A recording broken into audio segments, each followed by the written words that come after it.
সময়ের সাথে তাল মিলিয়ে আমি অনুশ্রী হাজির আপনাদের প্রিয় অনুষ্ঠান খেলা আর খেলা নিয়ে। ফুটবলের ডায়েরি নিবেদন করছে সংবাদ প্রতিদিন।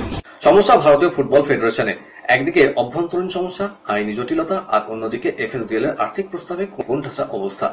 চুক্তি অনুযায়ী এফএসডিএল প্রত্যেক বছর প্রায় 50 কোটি টাকা করে দিচ্ছিল ভারতীয় ফুটবল ফেডারেশনকে, কিন্তু 15 বছরের চুক্তি শেষ হচ্ছে চলতি বছরের শেষেই। নতুন চুক্তি হিসেবে এফএসডিএল এর প্রস্তাব রীতিমতো মাথা ব্যথার কারণ হয়েছে ফেডারেশনের কর্তাদের কাছে। তারা প্রস্তাব দিয়েছে আইএসএল এর পরিচালনার জন্য একটি কোম্পানি তৈরি করা হবে। এফএসডিএল ফেডারেশনের সঙ্গে সেখানে থাকবে আইএসএল এর খেলা ক্লাবগুলো। আইএসএল থেকে যে লভ্যাংশ আসবে প্রতি বছর সেই লভ্যাংশের 14% দেওয়া হবে ফেডারেশনকে। অর্থাৎ যদি আইএসএল লাভ না করে 1 পয়সাও পাবে না ফেডারেশন। আইএসএল আয়োজকদের এই প্রস্তাবের পেছনে যুক্তি, আইএসএল এর আয়োজন নিয়ে তাদের ক্ষতি হয়েছে 5,000 কোটি টাকা। গতবার ইস্ট বেঙ্গলের সুপার কাপ জয়ের পিছনে একাধিক স্প্যানিশ ফুটবলের অবদান ছিল, কিন্তু তার এখন ইস্ট বেঙ্গলে নেই। ফলে সেই ক্লেইটনদের উপর ভরসা করে লাল হলুদ কোচ অস্কার ব্রুজন নামতে চলেছেন কলিঙ্গ জয়ের উদ্দেশ্যে। তবে প্রথম ম্যাচেই রয়েছেন শক্ত ঘাট কেরল ব্লাস্টার্স। 20 এপ্রিল হবে সেই ম্যাচ। তাদের হারানো গেলে পরের রাউন্ডে তারা মুখোমুখি হবে মোহনবাগান সুপার জায়ান্টসের। আর সুপার কাপের মতো প্রতিযোগিতা জিততে গেলে ডিফেন্ডারদের গোলের উপর ভরসা করলে হবে না, কারণ একটা গোলও নকআউট ম্যাচে ভাইরাল হয়। তবে অনুশীলনের ক্ষেত্রে কোনো খামতি রাখছে না ইস্ট বেঙ্গলের কোচ ফুটবলাররা। কলিঙ্গ সুপার কাপ শুরুর অনেক আগেই ডিফেন্ডিং চ্যাম্পিয়নরা প্রস্তুতিতে নেমে পড়েছেন। ক্রিকেটের ডায়েরি।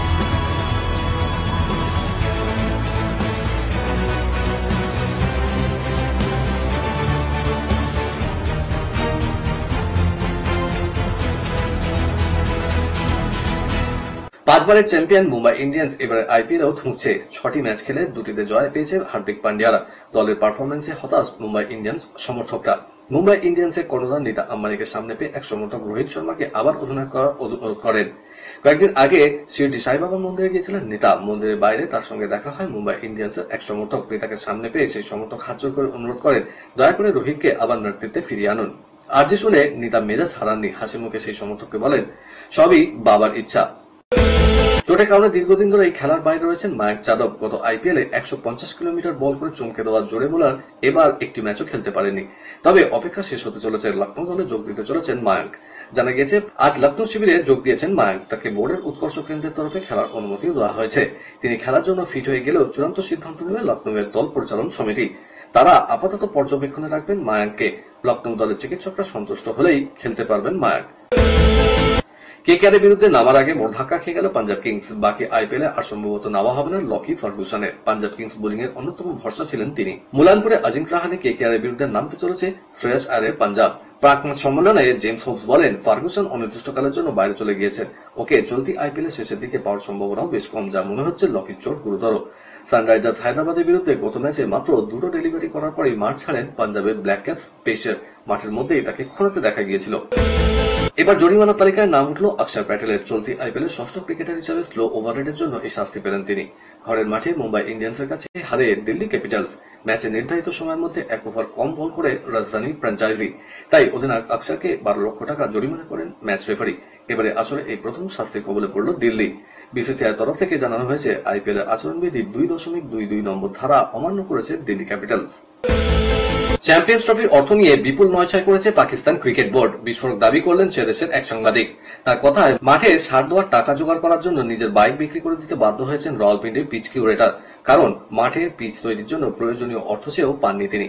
কেবল রাওয়ালপিন্ডি নয়, একই দুর্দশা করাচিতেও। হাসমি জানান পিচ ঢেকে জল দেওয়ার জন্য লম্বা সুতির কাপড় দরকার ছিল, কিন্তু সেটাও দেওয়া হয়নি পিসিবির তরফ থেকে।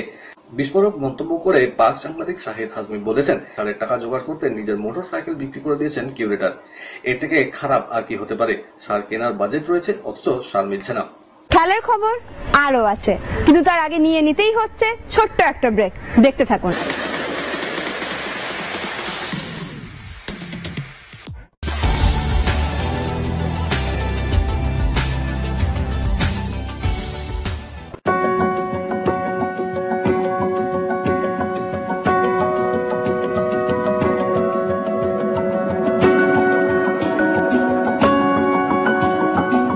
নিউজ মিডিয়া প্রযোজিত সাপ্তাহিক বিনোদন অনুষ্ঠান বিনোদন.com দেখুন প্রতি শনিবার ঠিক রাত 10:25 আপনাদের প্রিয় চ্যানেল ভিশনে।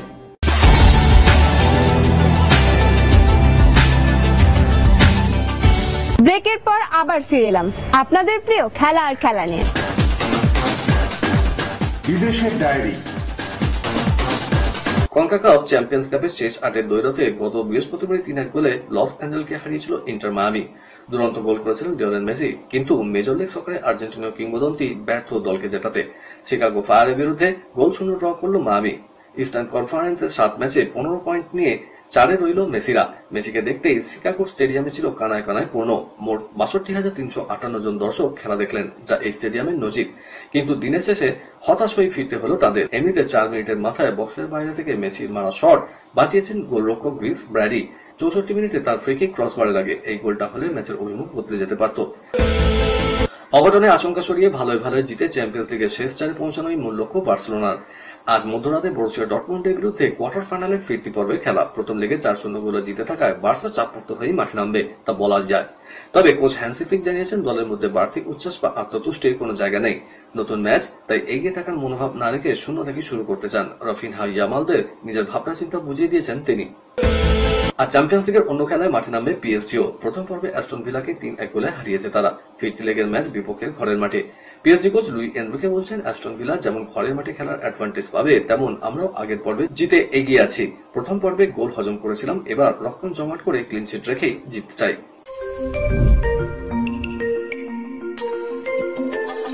ফ্লোরিডায় অনুষ্ঠিত তীরন্দাজি বিশ্বকাপে ছেলেদের রিকাপ টিম ইভেন্টের রূপ পেল ভারত। দলে ছিলেন ত্রয়ী তীরন্দাজ ধীরাজ বোম্মাধওয়ারা, তরুণদীপ রায় এবং অতনু দাস। ফাইনালে তারা 1-5 ফলে হেরে যান শক্তিশালী চীনের কাছে। সোনাজয়ী চীনের দলে ছিলেন ওয়াং ইয়াং, লি ঝংজুয়াং এবং কাং ওয়ানঝাও। প্রথম রাউন্ডে ব্রাজিলকে, কোয়ার্টার ফাইনালে ইন্দোনেশিয়াকে এবং সেমিফাইনালে স্পেনকে হারিয়েছিল অতনুরা। 3 ম্যাচেই খেলার ফল ছিল 6-2, তাই ফাইনালে ভারতীয় দলকে নিয়ে সোনার আশা তৈরি হয়েছিল। শেষ পর্যন্ত রূপতেই সন্তুষ্ট থাকতে হলো অতনুদের। অন্যদিকে ছেলেদের ব্যক্তিগত রিকার্ভে ব্রোঞ্জ পেলেন ধীরাজ বোম্মাদেওয়ারা। জমি, সরকারি চাকরি না টাকা, হরিয়ানা সরকারি ক্রীড়ানীতি অনুযায়ী যে কোনো একটি বেছে নিতে বলা হয়েছে বিনেশ ফোগাতকে। অলিম্পিয়ান কুস্তিগির বেছে নিয়েছেন 4 কোটি টাকা। নিজের পছন্দের কথা সরকারকে চিঠি দিয়ে জানিয়েছেন কংগ্রেস বিধায়ক। 3টি অলিম্পিকে ভারতের প্রতিনিধিত্ব করেছেন ভিনেশ। গত প্যারিস অলিম্পিক্সে মহিলাদের 50 কেজি বিভাগে ফাইনালে উঠেও বাতিল হয়ে যান।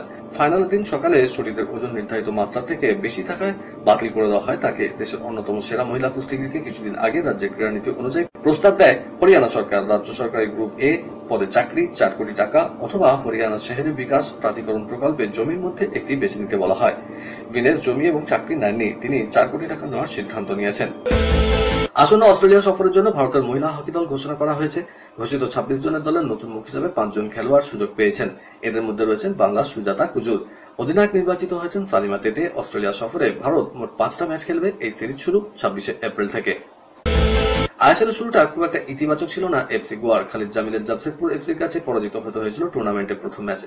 তারপর দ্বিতীয় ম্যাচ থেকেই ঘুরে দাঁড়ানোর লক্ষ্য থাকলেও সেটা সম্ভব হয়নি। আটকে যেতে হয়েছিল কলকাতা ময়দানের তৃতীয় প্রধান মোহামেডান স্পোর্টিং ক্লাবের কাছে। কিন্তু সময় এগোনোর সাথে সাথে নিজেদের পুরনো ছন্দ ফিরে পেয়েছিল মার্লো মার্কেজের এফসি গোয়া। সেই সুবাদে অনায়াসেই তারা উঠে এসেছিল পয়েন্ট টেবিলের অনেকটাই ওপরের দিকে। এছাড়াও যত ম্যাচ এগিয়েছে ততই সকলকে চমকে দিতে শুরু করেছিলেন ব্রাইসন ফার্নান্ডেজরা। কলকাতার ডায়েরি নিবেদন করছে গুড এজ হসপিটাল। দেখতে দেখতে কেটে গেল আরো একটা বাংলা বছর। আজ বাংলা নববর্ষ 1432-এর প্রথম দিন। আর এই পয়লা বৈশাখ মানেই যেমন হালখাতা, নতুন পোশাক, তেমনি খাদ্যপ্রাণ বাঙালি এদিন বাঙালি খাবারে মজে থাকেন। বাঙালির কাছে উৎসবের শেষ নেই। কথায় বলে বাঙালি 12 মাসে 13 পার্বণ। তবে এই পয়লা বৈশাখ বাঙালির জীবনের অন্যতম একটা শ্রেষ্ঠ উৎসব হিসেবে পরিগণিত হয়ে আসছে। আর ময়দানে ক্রীড়াপ্রেমী মানুষের কাছে বাংলা বছরের এই প্রথম দিনটা আলাদাভাবে গুরুত্ব রয়েছে। কারণ মোহনবাগান, ইস্টবেঙ্গল, ভবানীপুর, এডিএন সহ ময়দানে ছোট বড় বিভিন্ন ক্লাবে এই দিন সকালবেলায় হয় বার পুজো।